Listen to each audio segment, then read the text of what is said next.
ሰላም ሰላም ውድ የእውቀት አድማስ ቤተሰቦች ሰላማችሁ ይብዛ። እንዴት ናችሁ? በዚህ ቻናል አማርኛ፣ እንግሊዘኛ፣ ሂሳብና ሌሎች ትምህርቶችን በኢሞ፣ በቴሌግራም፣ በዋትሳፕ እና በጉግል ሚት እያስተማር እንገኛለን።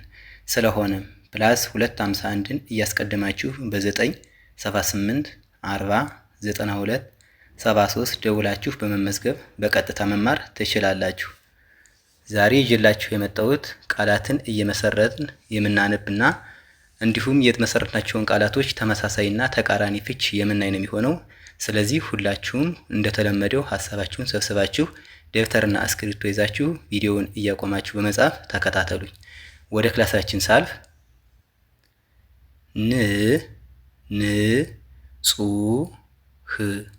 ንጹህ ንጹህ ን ከነ ቤተሰብ ስድስተኛ፣ ጹ ከጸ ቤተሰብ ሁለተኛ፣ ህ ከሀ ቤተሰብ ስድስተኛ። እነዚህ ሶስት ፊደላት በአንዴ ስናጣምር ንጹህ ንጹህ የሚል ቃል መሰረት ማለት ነው።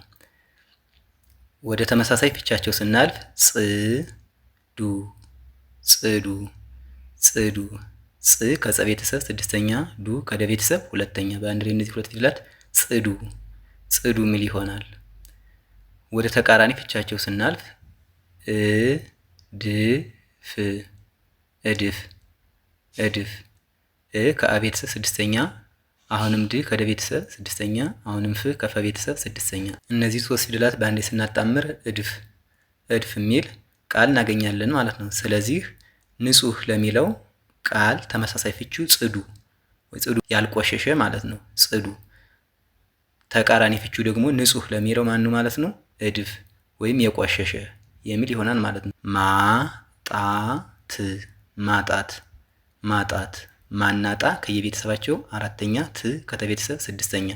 በአንድ ላይ እነዚህ ሶስት ፊደላት ስናጣምር ማጣት ማጣት የሚል ቃል መሰረት ማለት ነው። ለዚህ ተመሳሳይ ፍቹ መቸገር መቸገር መቸገር መቸ እና ገ ከየቤተሰባቸው መጀመሪያ ሲሆኑ ር ከቤተሰብ ስድስተኛ። እነዚህን አራት ፊደላት በአንድ ላይ ስናጣምር መቸገር መቸገር ይሆናል ማለት ነው። ስለዚህ ማጣት ለሚለው ተመሳሳይ ፍቹ መቸገር ነው ማለት ነው።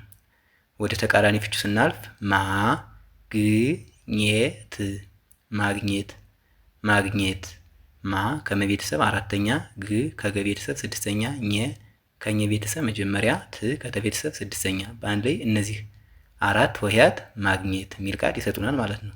ስለዚህ ማጣት ለሚለው ተቃራኒ ፍቹ ማግኘት ነው ማለት ነው። በአጠቃላይ ማጣት ስንል ተመሳሳይ ፍቹ መቸገር ሲሆን ተቃራኒው ማግኘት ይሆናል ማለት ነው። ማስተዋል ማስተዋል ማስተዋል ማ ከመቤተሰብ አራተኛ፣ ስ ከሰቤተሰብ ስድስተኛ፣ ተ ከተቤተሰብ መጀመሪያ፣ ዋ ከወቤተሰብ አራተኛ፣ ል ከለቤተሰብ ስድስተኛ።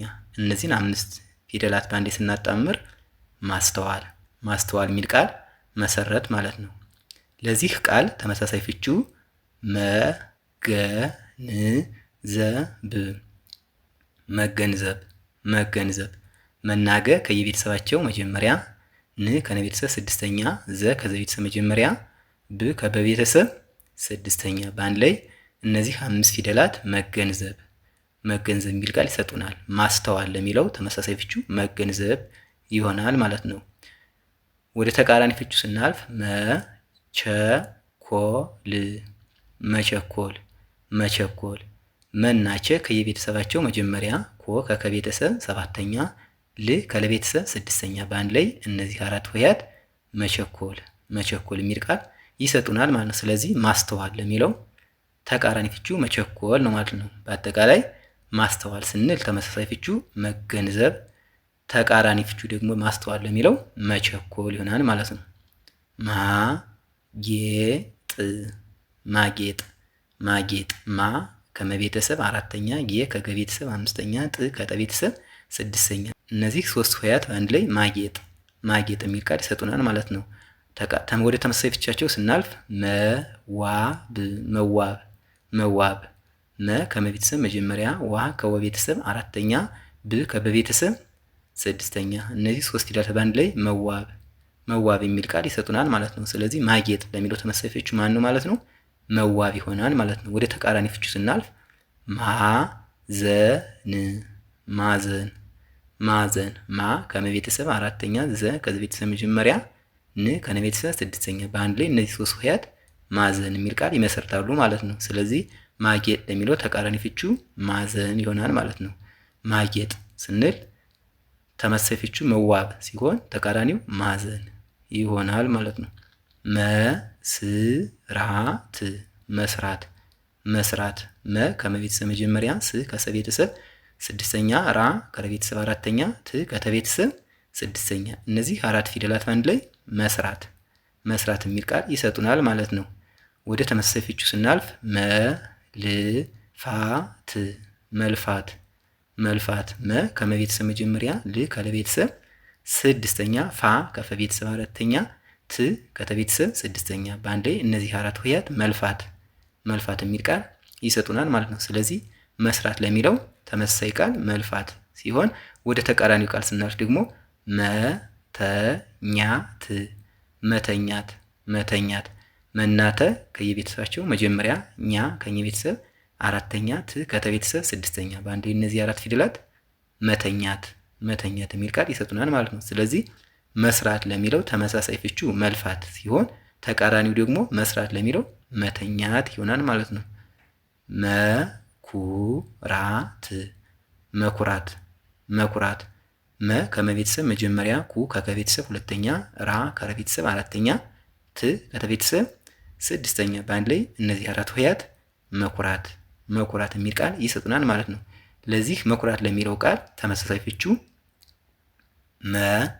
መጀነን መጀነን መጀነን መጀና ነ ከየቤተሰባቸው መጀመሪያ ሲሆኑ ን ከነቤተሰብ ስድስተኛ በአንድ ላይ እነዚህ አራት ፊደላት መጀነን መጀነን የሚል ቃል ይሰጡናል ማለት ነው። ስለዚህ መኩራት ለሚለው ተመሳሳይ ፍቹ መጀነን ይሆናል ማለት ነው። ወደ ተቃራኒ ፍቹ ስናልፍ መዋረድ መዋረድ መዋረድ መ ከመቤተሰብ መጀመሪያ ዋ ከወቤተሰብ አራተኛ ረ ከረቤተሰብ መጀመሪያ ድ ከደቤተሰብ ስድስተኛ በአንድ ላይ እነዚህን አራት ፊደላት ስናጣምር መዋረድ መዋረድ የሚል ቃል ይሰጡናል ማለት ነው። ስለዚህ መኩራት ተቃራኒ ፍቹ መዋረድ ነው ማለት ነው።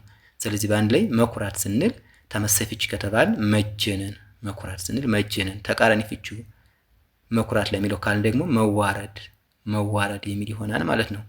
የዛሬ ክላሳችን ይህን ይመስላል። ቪዲዮውን እያያችሁ ላይክ፣ ሼር፣ ሰብስክራይብ በማድረግ ቤተሰብ ሁኑ። መማር የምትፈልጉ ስልካችን ሁሌም ከቪዲዮ ታች ስለምናስቀምጥ በኢሞ፣ በቴሌግራም፣ በዋትስአፕ እና በጉግል ሚት ደውላችሁ በመመዝገብ በቀጥታ ማድረግ ትችላላችሁ ማለት ነው። በቀጣይ በሌላ ክላስ እስክንገናኝ ድረስ ሰላማችሁ ይብዛ። ሰላም ሁኑ። ቻው